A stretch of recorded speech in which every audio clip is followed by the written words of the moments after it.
Norman Borlaug nació en una pequeña granja de Iowa, en la región central de los Estados Unidos. Hace 26 años fue a México a realizar labor científica en la genética del trigo. En parte, gracias a su labor, la producción de trigo mexicana es ahora 4 veces mayor que la de hace un cuarto de siglo. Entonces despuntó la Revolución Verde. Más que 50% de los agricultores en el mundo vive en una agricultura tradicional.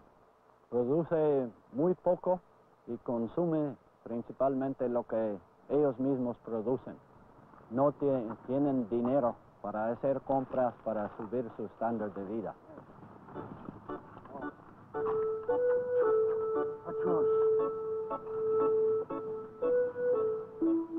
Desde un comienzo, la preocupación de Norman Borlaug se concentró en el ser humano que trabajaba la tierra.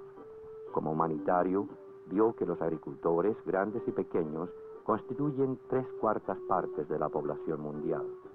Como hombre de sentido común, se dio cuenta que la mejor manera de darles una vida mejor era ayudándolos a producir más alimentos.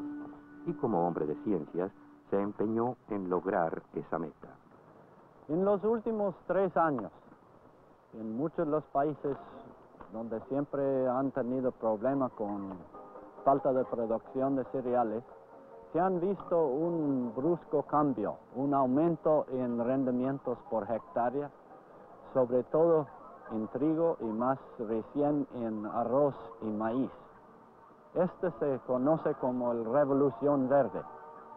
La Revolución Verde por primera vez trae esperanzas que esta gente, ya con mayor producción, se han empezado a vender, tener dinero como consecuencia. Hay un cambio también psicológico. Hace 3 o 4 años hubo mucha desesperación. Ahora hay optimismo. Si podemos asegurar que la producción sigue aumentando, que la Revolución Verde florezca, hay esperanzas. Si podemos seguir y no perder el ritmo de la Revolución Verde.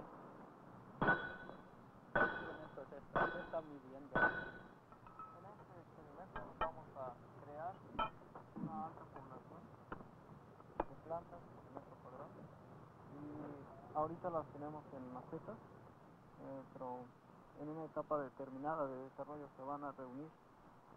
Es decir, se va a juntar las macetas para sombrear una a la otra, Sí, algo así. Exacto, para ver la competencia que hay entre y ellas. mantener a otros con espacio Las mismas, entre ellos. Sí, el mismo efecto que hasta ahorita. ¿Y esto? Estos aparatos? Bueno, ahí vemos cómo está la humedad del suelo.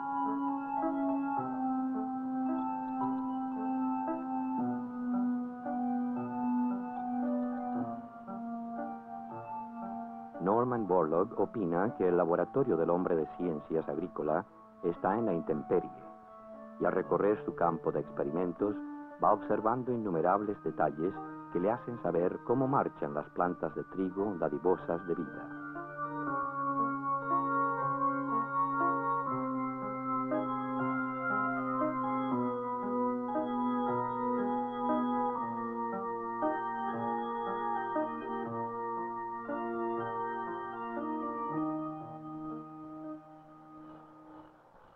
Norman Borlaug trabaja con 2 colegas norteamericanos, el Dr. John Niederhauser y el Dr. David Mackenzie. Varias razas de rollo del tallo, esas diferentes líneas de trigo. Sí, pero está inoculando con algunas razas.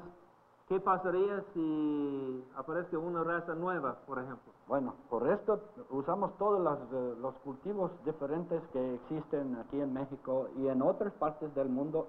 Estos mismos trigos, por ejemplo en India, también están inoculados con las rollas presentes en aquellas partes. Es una lucha constante para mantener la resistencia en ese tipo de cultivos.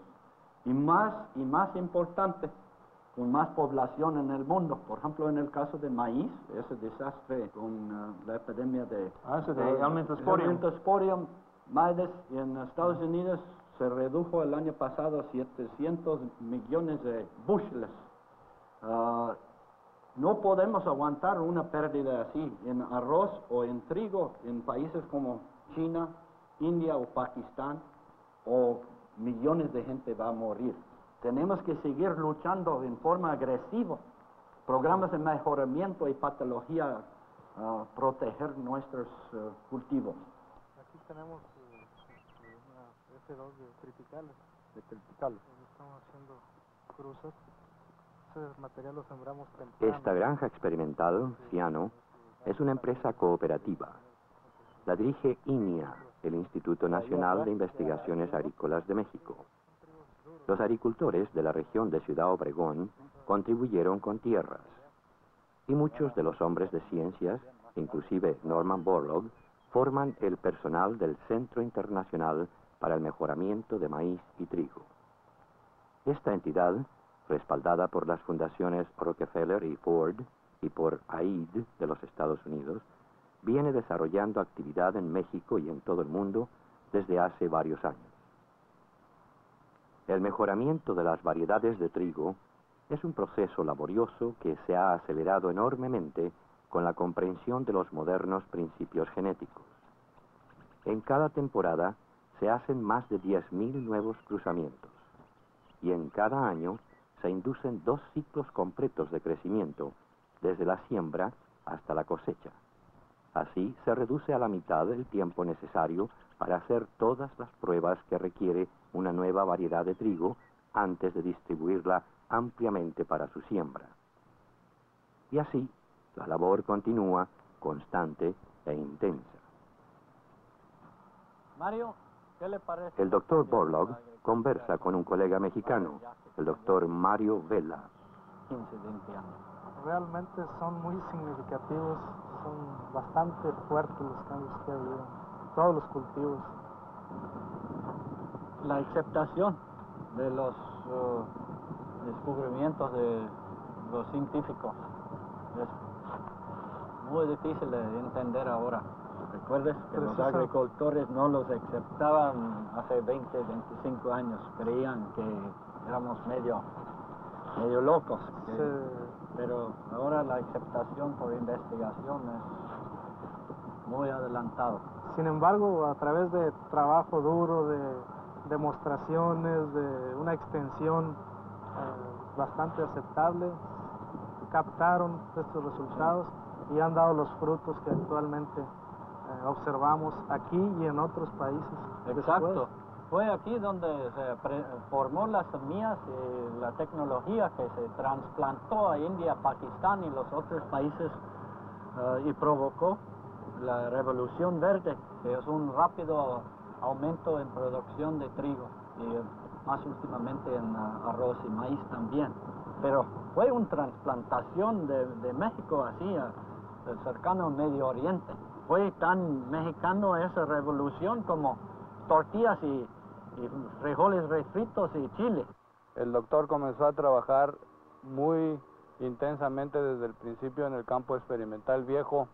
Allí, pues, podríamos decir, sin ninguna ayuda de maquinaria, de elementos, no tenían ni siquiera automóvil en que moverse, vivían en el almacén del campo experimental, en el almacén, pero sin camas ni nada, a lo rústico, tapados con sacos para poder un poco librarse de la cantidad de ratas que había. Tan pronto como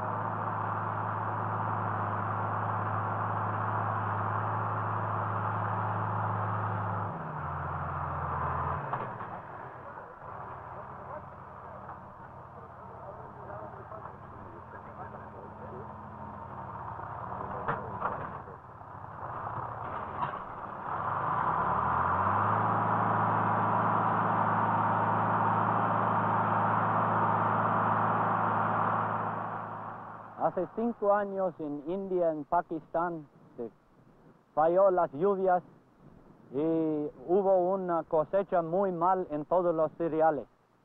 La consecuencia fue que mucha gente estuvieron de punto de morirse por falta de comer. Si no hubiera sido por importaciones muy grandes de trigo y otros cereales de Estados Unidos, Canadá y Australia, que por pura suerte tuvieron stocks o en almacenes, mucha gente hubiera muerto por falta de comer.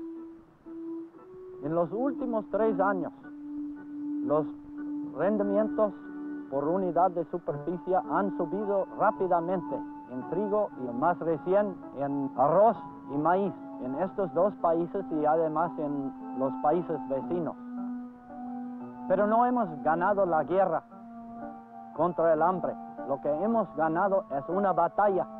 Quizás por los 10 o 15 años que vienen podemos seguir aumentando la producción de alimentos, cereales, más rápido que el crecimiento de población. Incontables manos en el mundo entero están multiplicando la labor del Dr. Borlaug.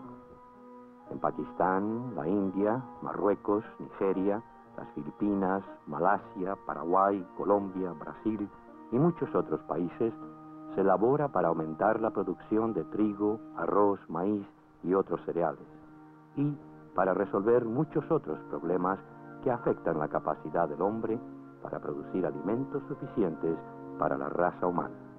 Estoy convencido que si trabajamos juntos de todos puntos de vista, podremos dar una mejor vida a todo el mundo, siempre y cuando la población no crece demasiado rápido.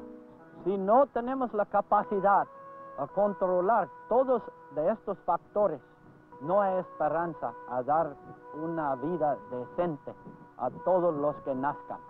Es mi esperanza que no solamente en los países privilegiados, pero en todos los países en desarrollo, que podemos dar todas las necesidades básicas a toda la gente que nazca. Este es un derecho de todos.